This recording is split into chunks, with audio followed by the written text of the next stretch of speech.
Yaka.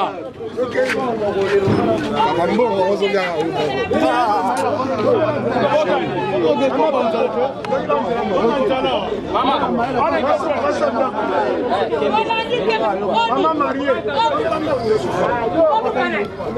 Merci madame.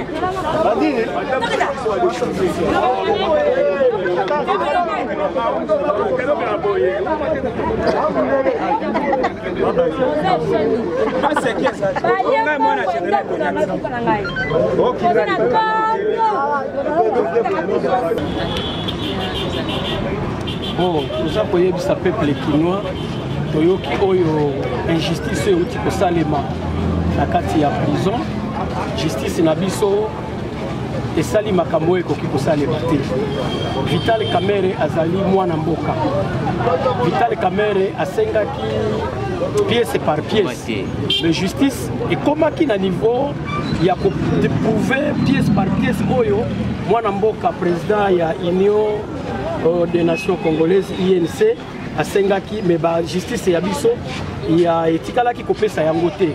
Condamnation oyo toyoki awa ezali condamnation ya malamu te parce que mwana mboka kokaki ko subir tort wana penza oyo bango balobi biso peuple congolais tondimi yango te parce que pièce par pièce emonana kité ezana ba élément mususu oyo esengelaki ba prouver mais emonana kité yango biso peuple congolais toza vraiment na ko regretter makasi parce que esengelaki ba prouver peuple congolais oyo asengaki esalamité condamnation oyo esepelisi biso peuple congolais ata mokete.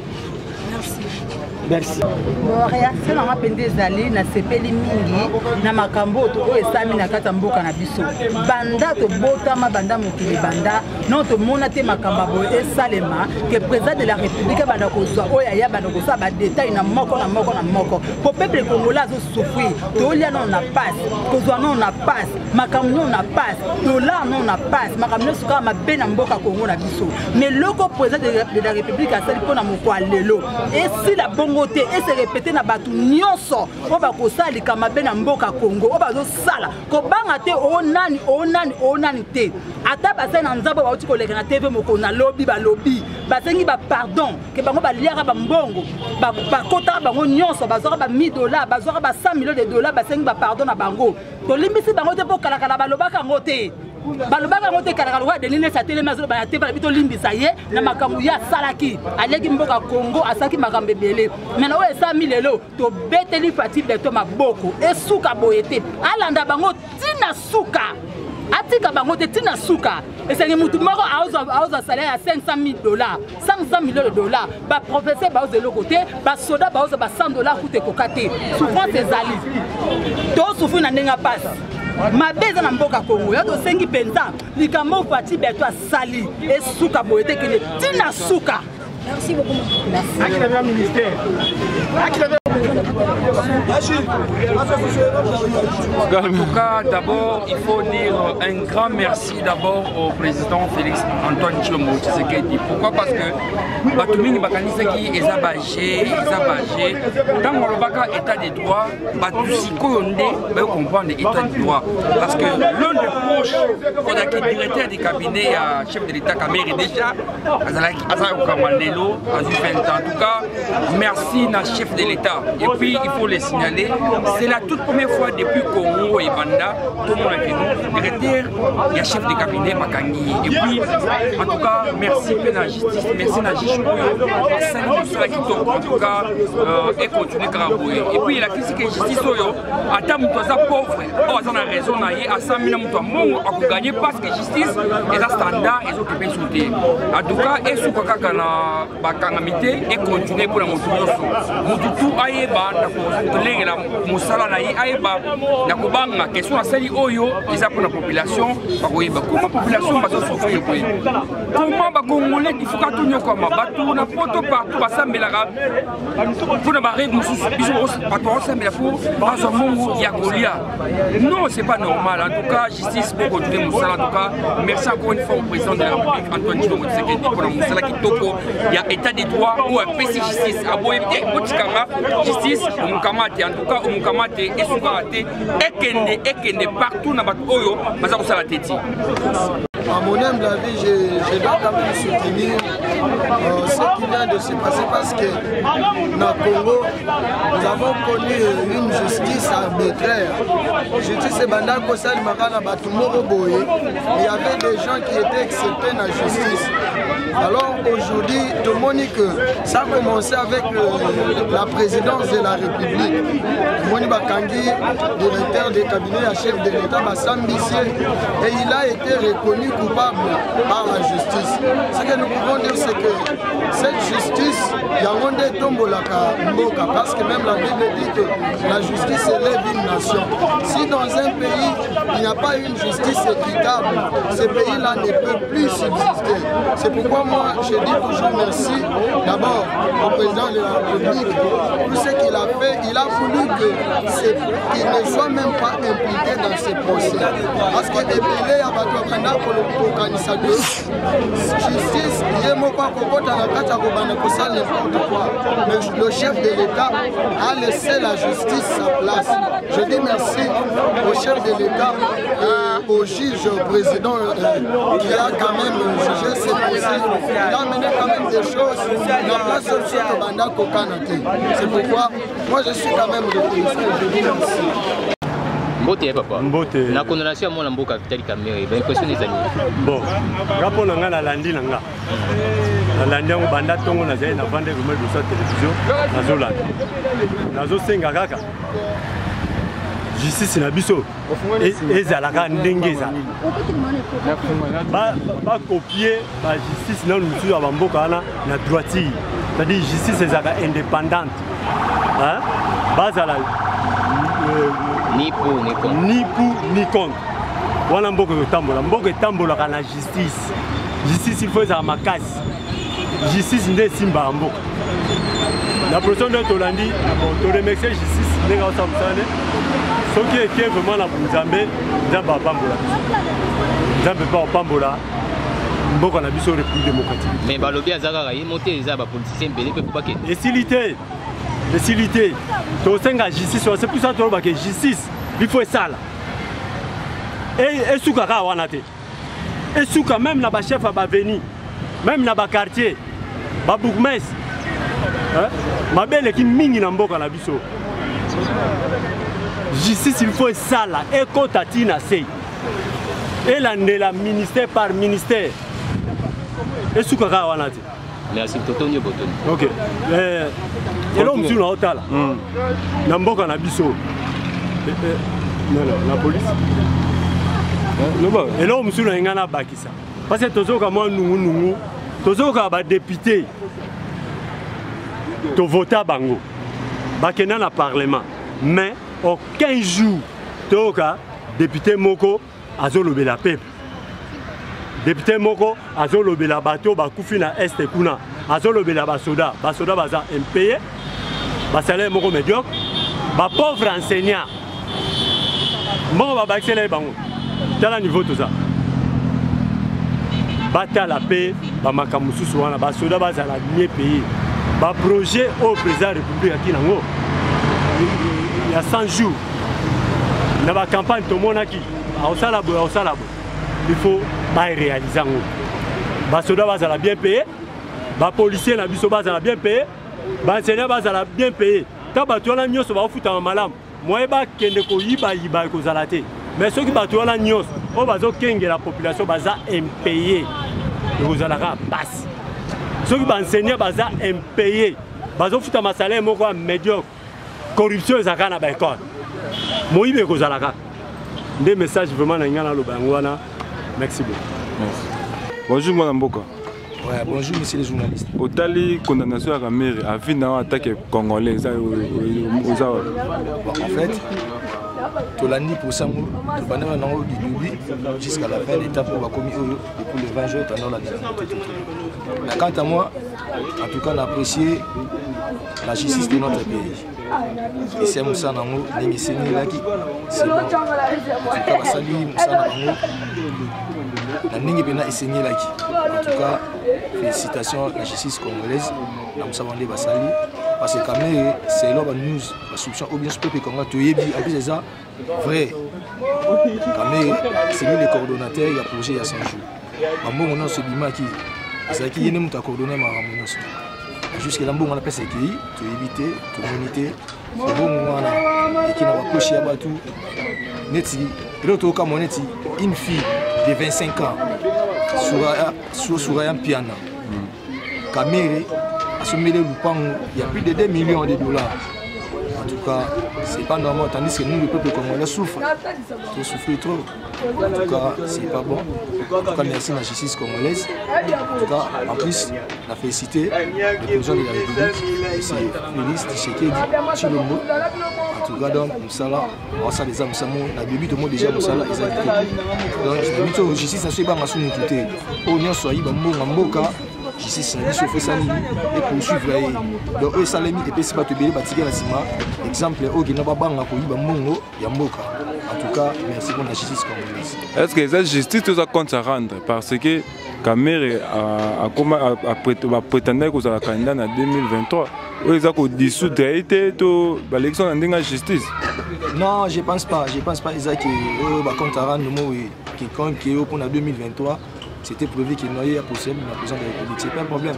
Ceux qui ont dit en 2023, c'est lui, il fallait poursuivre comme candidat présidentiel en 2023. Ce n'est pas un problème. Il fallait respecter les normes. Attends, on va battre. Parce que nous avons comme président de la République. Tant que cabinet chef, directeur cabinet chef de l'État. Bon, belé, espace à Mouké, oui, Bungi, belé Penamakasi.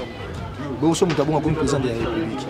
Nous avons contrôlé. Nous avons contrôlé dans cette séquence. À routine, nous avons dit que nous avons dit que nous avons dit en tout cas, ça serait dangereux pour nous. Il est bon que le cas avant 2023, nous avons il y a étouffé déjà avant qu'il y ait en 2023. En tout cas, pour nous, nous avons intimidé les contre et ça, justice assez amusant. Si vous passez à la guerre, justice peut nous été. En tout cas, je ne pense pas que c'est les journalistes, c'est ça pour nous caméra contre. C'est ça que non, à tout moment, il y a détourné beaucoup de c'est un peu ça. Merci. Merci. C'est pas le mingi, n'anenge procès au cas parce que tout le monde attention à les alaki, vision les alaki, braqué vers procès. Donc vraiment toujours au CP là parce qu'il y a eu des détournements, tout ça. Oyo toyoka qui d'après procès ne bandé ko se déroulé dans le procès là issue na moment to moni nenge l'état vraiment a soit justice a tranché vis-à-vis à prévenir Jamal na Kamere. C'est une très bonne chose parce que ba acte aboissé ça ko se répéter ba dirigeant au bakoya vers le futur ba kokoya sous na bambe ba moko oyo wanate et population a ko souffler par rapport ya bambon ezoliama et sungana social ya population tout ça c'est pour cela que nous sommes vraiment contents par rapport à Moussala Oyo, président de la République, à Pesaki, la justice. Vraiment, nous sommes contents de ça et puis nous réjouissons de ça. Vive l'état des droits. Merci beaucoup. Le ministère, audit interne et seulement. Donc, maintenant, on va se retrouver, qu'on se le dise. Acte le ministère, du début à la fin, la secrétaire générale, maintenant, Akita, la contrôle, audit interne et seulement, à tout et pour tout. Et je suis à deux points de dire, et Zalaté, Nassisiwana. Bandana président Mobutu, bandana tout le monde a maramboté. Bala liboso directeur de cabinet, président Andy Mabata, na TV, batubala et l'autre te saigne na président de la République. Biso peuple congolais tous souffrir. Tous souffrir, les colons à bango. Moutinho sur botami na mboko pour bénéficier droit ya mboka oyo.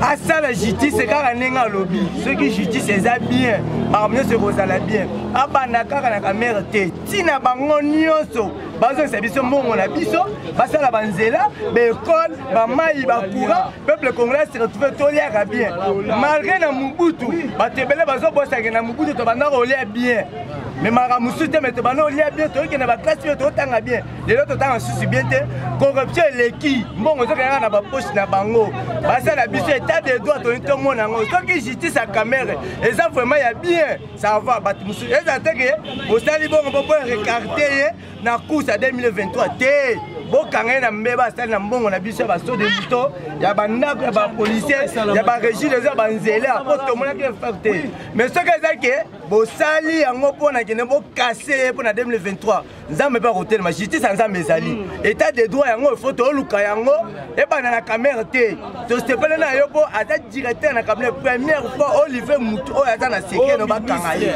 ministre baleki ebele balie trop bisa tosouffrir merci mokonzi ya mboka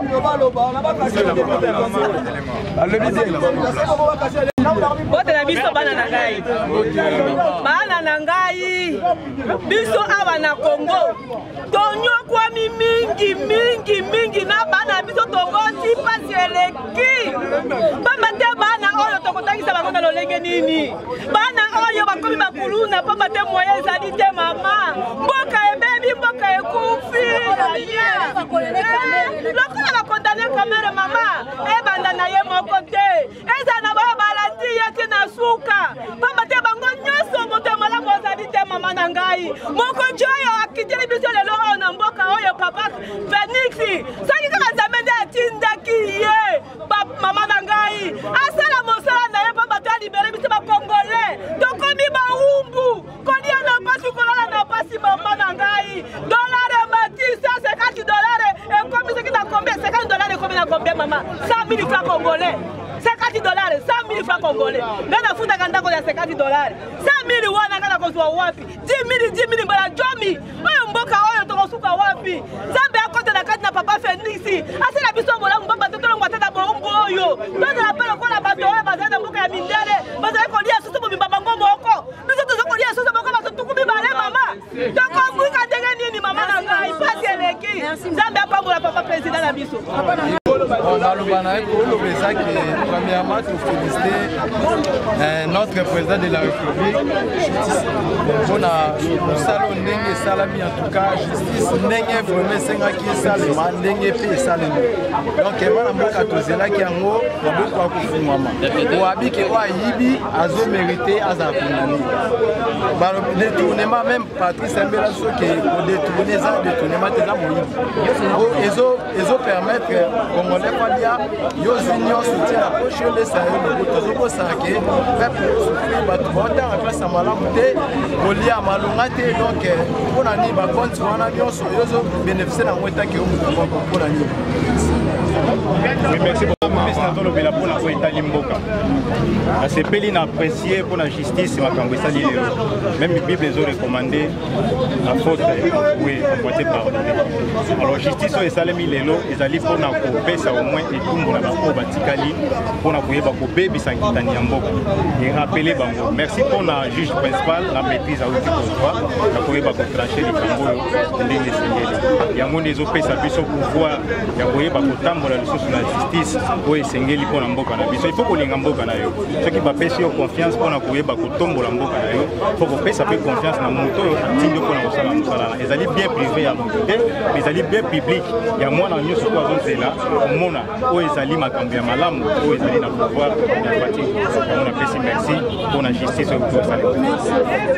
Merci vraiment la justice na biso de l'autre monde na mboka o mboka échanger cause ya justice pour tout monde lelo parce que ton dimagité le kamba bo sala na mboka na biso ko depuis Congo et banda depuis le botama c'est le komi lelo to mona batanga mutu ko la caméra directeur ya cabinet ya chef de l'état ya mboka mais bakangiye lelo to monde bena que justice na mboka oyo et comment résister pour ça et ça malamu te pesika présent Félix merci na ba musique nyonso ko ba juge bazui ko makambo ko matina suka to mon état de droit seconde et comme il en place au to lugande justice a solo na mboka justice ya laité mais le loro to mon justice ya solo vraiment na ndenge bakangi kamere baoyo batika na nsima ete ya bango mpe lobi basala mosala malamu na baposte bapesi bango barespecte badroit nyonso eza ya peuple congolais ebe ngai lobaka ya mana